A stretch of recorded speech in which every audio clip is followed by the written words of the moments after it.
Stop. Before you do anything today, you need to make a decision that will change the course of human history. You are Marcus Junius Brutus, senator of Rome, philosopher, warrior, and right now, in the winter of 44 BC, you are standing at the edge of something you can never take back. The most powerful man on earth, a man who saved your life, a man your own mother loves, is sitting in the Senate, and you are about to put a dagger in him. Not because you hate him. That's what makes this the most haunting betrayal in the ancient world. You genuinely respect Julius Caesar. You owe him everything. And yet, here you are. So let's go back. Let's understand exactly how Marcus Brutus, one of the most morally serious men in Rome, arrived at this moment. Because the story of why Brutus did what he did on March 15th, or 44 BC, that story will tell you everything about power, loyalty, and what happens when a republic starts to die. Act 1. Who you are. To understand your decision, you need to understand who you are. You were born around 85 BC into the gens Junia,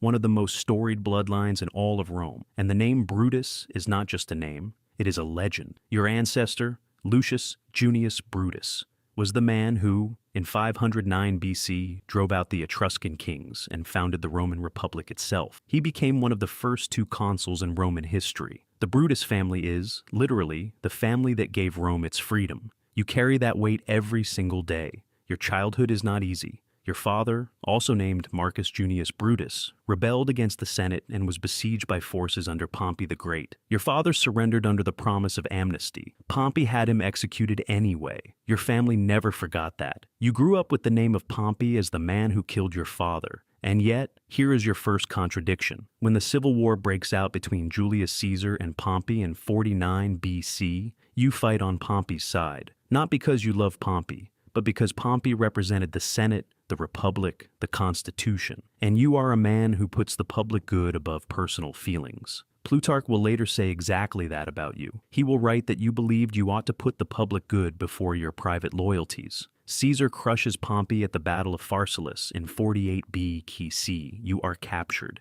And here is the moment that changes everything between you and Caesar. Caesar pardons you personally, immediately. Not only that, by 47 BC, Caesar has appointed you governor of Cisalpine Gaul, one of the most important provinces in the Roman world. By 44 BC, you are the chief praetor in Rome, essentially the chief justice. And Caesar has already designated you to be consul, Rome's highest office, in 41 BC. Caesar has given you everything, and there is something else. Something that Rome whispers about constantly. Your mother, Servilia, is Julius Caesar's most beloved mistress. An open secret. Ancient historian Suetonius recorded that Caesar gifted her a pearl worth 6 million sesterces. Some ancient voices even wondered whether Caesar is your biological father, though historians then and now find the timeline doesn't support it, as Caesar would have been only 15 when you were born. But the point is this. In every practical and emotional sense, Julius Caesar has treated you like a son, which is exactly why what you are about to do is so devastating. Act 2. The moment. Everything changes. For years, you have watched Caesar carefully. And for years, you told yourself, he is not a tyrant. He is a reformer. He is saving Rome from itself. And you had reasons to believe that. After the Civil War, Caesar enacted genuine reforms. He reorganized debt laws to protect ordinary Romans. He established the Julian calendar, the one that, with minor adjustments, we still use today. He started rebuilding the Forum. He extended Roman citizenship. He was building something. But then, in 46 BC, the Senate appointed Caesar dictator for 10 years. You notice that. That broke with every precedent. Roman dictators were always temporary emergency appointments. 10 years is not an emergency. 10 years is something else. Then Caesar came back from his campaigns and in 45 BC made himself dictator for life. Dictator perpetuo. The Latin phrase lands like a stone in your chest. In February of 44 BC, during the festival of Lupercalia, Mark Antony, Caesar's top general and ally, publicly offered Caesar a crown 3 times before the Roman people. Caesar refused it each time, but watching it, you were not reassured. Because Caesar refused it with a smile, because the gesture had the feel of theater, of testing the waters, of a man who wanted the thing but wanted to be asked to want it. And the Senate, the institution your ancestor literally created, had become Caesar's rubber stamp. He had been granted a golden chair in the Senate, the right to wear triumphal dress at all times. He was being worshipped as a living god. Mark Antony was made his official high priest. A living god. You are a Stoic philosopher. You have written treatises on virtue, on duty, on suffering. You were raised by your uncle Cato the Younger, the most uncompromising defender of republican values in Rome. Cato would rather die than bend. And when Caesar defeated him, Cato did exactly that. Your uncle committed suicide rather than accept Caesar's pardon. The Republic is not a system to you. It is not a political preference. It is a sacred inheritance. It is the reason your family exists with honor. And now, it is dying. Act 3. Cassius finds you.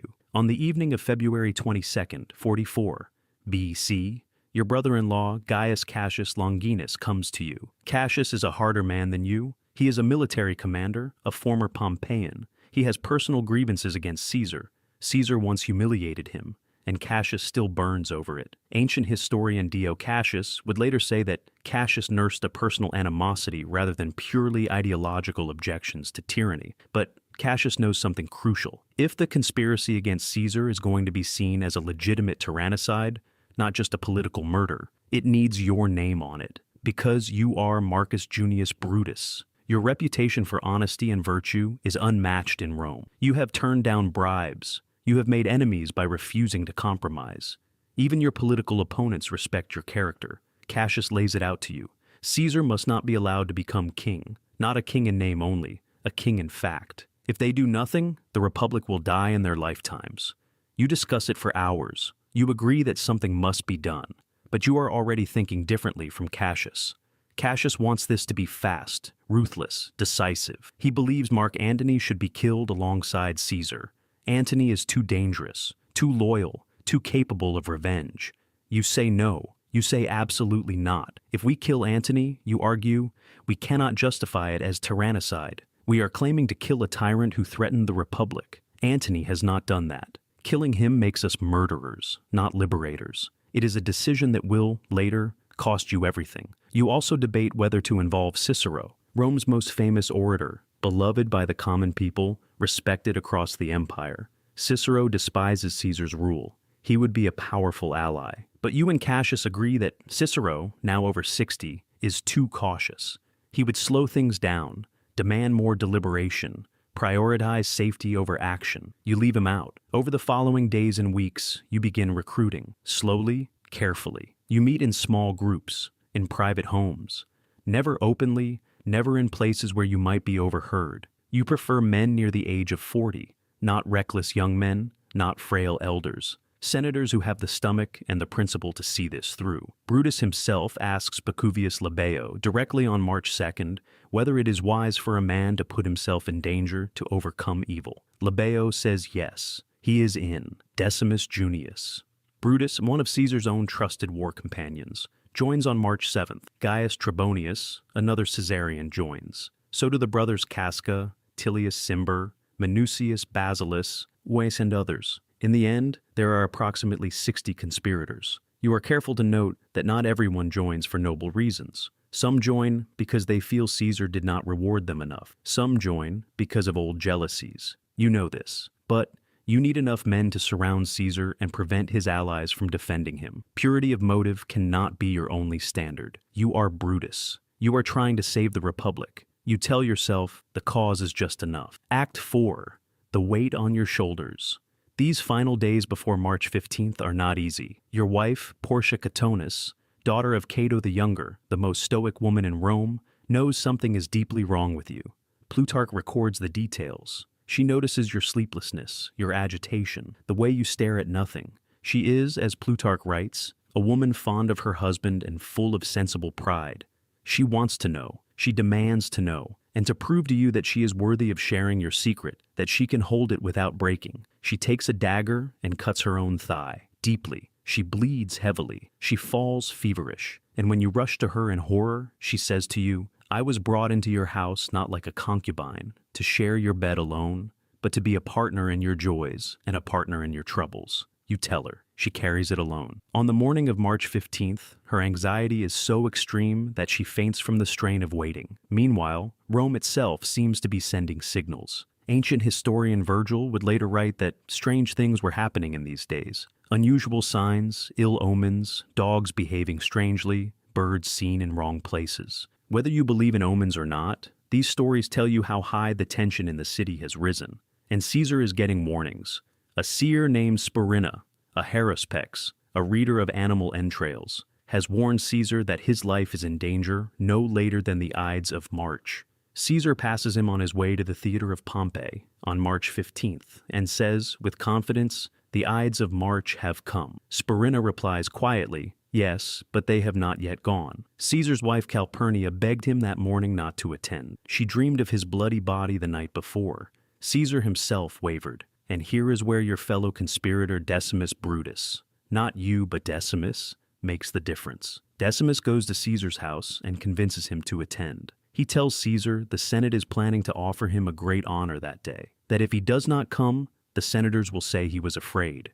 Caesar, a man whose entire identity rests on his courage and his ambition, cannot resist that. He goes. Act 5, the Ides of March, March 15th, 44 BC. The Senate is meeting in the Curia of Pompey, an annex attached to the theater of Pompey, not the usual Senate house in the Roman Forum, which Caesar is currently having rebuilt. This detail matters. The theater of Pompey is a space thick with symbolism. Pompey, Caesar's great enemy, built this complex. And beneath Pompey's statue, in this space built by Caesar's greatest rival, is where it will end. You arrive early. As urban praetor, it is your job to hear petitions and settle matters of justice. So, in these final nerve-wracking hours before everything changes, may you sit and calmly hear out Roman citizens with their grievances. Plutarch will later marvel at this, that you displayed complete, unshakable calm as the critical moment approached. But inside, you are burning. Caesar arrives late. He had hesitated.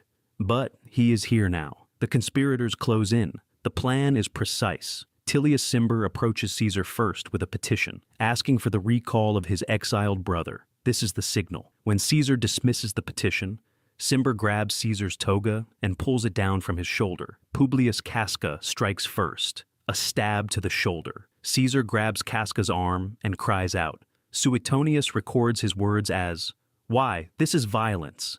The daggers come from everywhere, all at once. The conspirators are stabbing each other in the frenzy. So many men so close together." Caesar fights back. He is not passive. He resists. But then he sees you, Marcus Brutus, his pardoned enemy, his mother's son, the man he elevated, the man he trusted. According to Plutarch and Appian, when Caesar sees Brutus among the attackers, he stops fighting. He covers his head with his toga and lets his body fall. The phrase "et tu, Brute, you too, Brutus," comes from Shakespeare, written 16 centuries later. But the moment it captures Caesar's recognition of you, his surrender, his wordless grief, that moment is recorded by the ancient historians.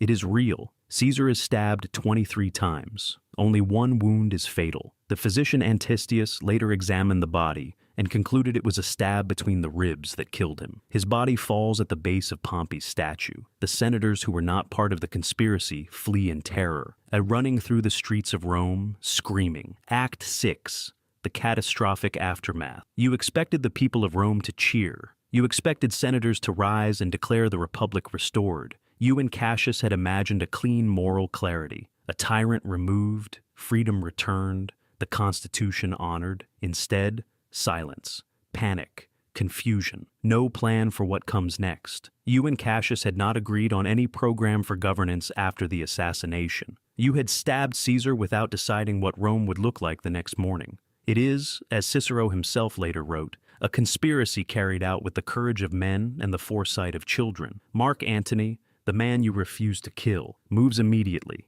He secures Caesar's will and papers that very afternoon. He allies with Marcus Aemilius Lepidus, who commands troops in the city. For a moment, there is an amnesty negotiated by Cicero. The conspirators are not to be punished. The Senate accepts it. You think briefly that you may have survived this. Then comes Caesar's funeral. Antony arranges it with calculated brilliance. He holds it in the forum.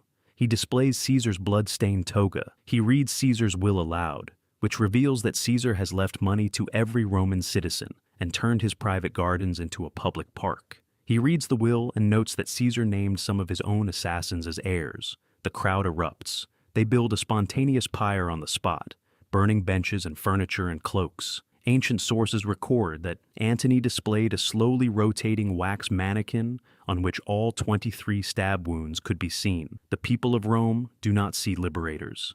It's as they see murderers. Within days, it is too dangerous for you and Cassius to remain in Rome. Within weeks, you have both left Italy entirely. Act 7. The Reckoning, 22:30 to 25:30. You and Cassius go east. You build armies. You claim to fight for the restoration of the Republic. And for a time, you control much of the Eastern Roman world. Its armies, its treasuries, its provinces. But Caesar's heir, his 18-year-old grandnephew Octavian, who takes the name Caesar, joins forces with Mark Antony and a general named Lepidus to form the Second Triumvirate. They march east to destroy you.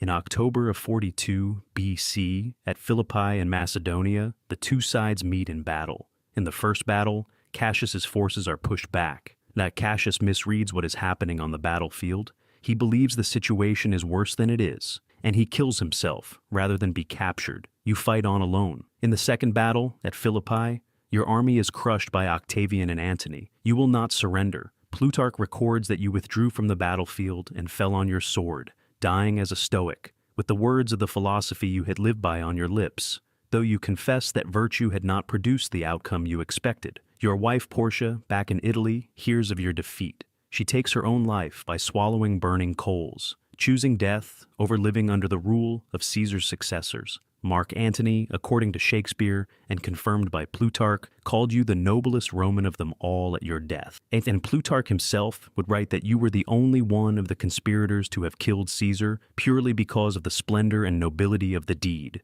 while the rest were driven by hatred and envy. Closing, the question that remains. 2530 to 2700. Here is the thing about you, Marcus Brutus. You were not wrong about Caesar. Caesar was accumulating power no Roman had ever held. He had made himself dictator for life. He was receiving divine honors. The Republic, in any meaningful sense, was already ending. But you were also wrong. You killed the man. You did not kill the idea of Caesar. You did not build anything to replace him. You let Antony live and let Antony bury Caesar with maximum emotional devastation. You had no plan for the morning after. And the cruelest irony of all, everything you killed Caesar to prevent, one-man rule, the end of the Republic, happened anyway, faster, more completely, because of what you did. By 27 BC, Octavian, Caesar's heir, the boy you dismissed, had become Augustus Caesar, the first emperor of Rome. The Republic was gone,